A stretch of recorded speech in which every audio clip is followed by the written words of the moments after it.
अपनी आंख मूंदने का काम किया, अपने कान बंद करने का काम किया, तो ये नॉर्थ वेस्टर्न रेलवे एम्प्लॉय ये विश्वास का न्योता है। आपका सोना कहीं से भी खरीदा गया हो, आपके पुराने सोने का सबसे अच्छा मोल जहां मिले, इस सफर पर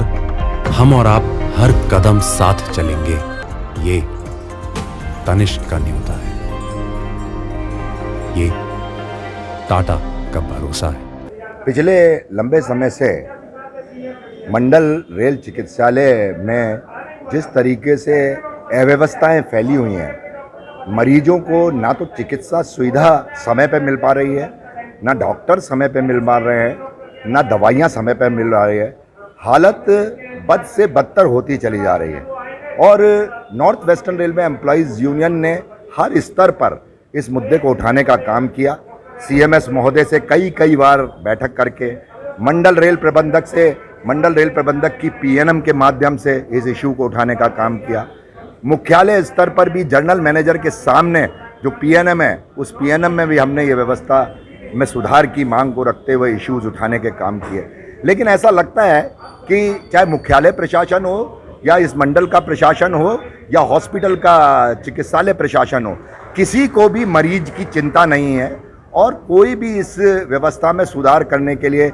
इच्छुक नहीं है। इस परिस्थिति को देखते हुए यूनियन ने यह फैसला किया कि हमारी जिम्मेदारी है कि हमारे सेवानिवृत्त कर्मचारी जिनकी उम्र 70, 75, 80, 85 साल में वो यहाँ दवाइयाँ लेने, डॉक्टर को दिखाने आते हैं, 2-2, 3-3 घंटे लाइन में लगे रहते हैं, दवाइयाँ नहीं मिलती हैं, डॉक्टर नहीं मिलते हैं, परेशान होते हैं, लोकल परचेज समय पर नहीं होती है, 5-5, 6-6 दिन बाद उस दवाई को कलेक्ट करने के लिए चक्कर लगाने पड़ते हैं। ऐसी अव्यवस्था से बचाने के लिए चाहे वो सेवारत कर्मचारी हों, चाहे सेवानिवृत्त कर्मचारी हों या उनका परिजन हो, उन सभी को सुविधाएं मुहैया कराने के लिए यूनियन ने ये संकल्प लिया और आज एक विशाल प्रदर्शन सीएमएस ऑफिस के कार्यालय के बाहर आयोजित करके प्रशासन को ये चेतावनी देने का काम किया है। खास तौर से सीएमएस को ये चेतावनी देने का काम किया है कि डॉक्टर्स की ओपीडी में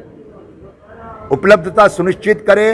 दवाइयाँ पर्याप्त मात्रा में उपलब्ध हों, ये सुनिश्चितता हो, लोकल परचेज में किसी भी प्रकार की देरी ना हो, जांच समय पर हो, रेफर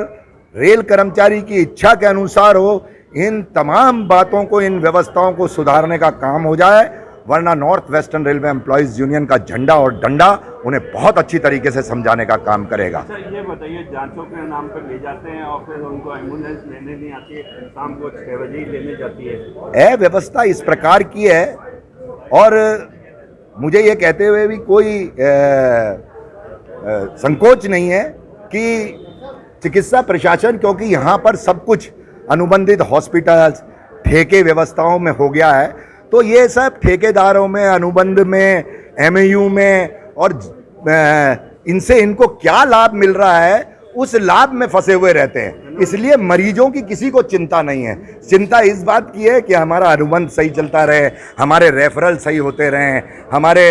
जहाँ भी कॉन्ट्रैक्ट हैं वो कॉन्ट्रैक्ट ढंग से चलते रहें। इन तमाम चीज़ों में तो प्रशासन बहुत ज़्यादा मुस्तैद रहता है, लेकिन मरीजों को सुविधा मिले, दवाइयाँ उपलब्ध हो जाएँ, इसके लिए उसकी उपलब्धता सुनिश्चित कराना यूनियन की जिम्मेदारी है और वो हम करा रहे हैं। और आज के इस प्रदर्शन के माध्यम से हमने चेतावनी दी है कि अगला प्रदर्शन हमारा मंडल रेल प्रबंधक के सामने होगा, क्योंकि उनकी भी जिम्मेदारी है इस डीआरएच में चिकित्सा सुविधा को सुधारने की। तो मंडल रेल प्रबंधक के सामने होगा और मंडल रेल प्रबंधक के बाद भी अगर कोई कार्रवाई नहीं होती तो मुख्यालय से आने वाले प्रत्येक अधिकारी को घेरने का काम ये north western railway employees union करेगी। अरुण गुप्ता, जोनल अध्यक्ष एवं मंडल मंत्री, north western railway employees union Ajmer.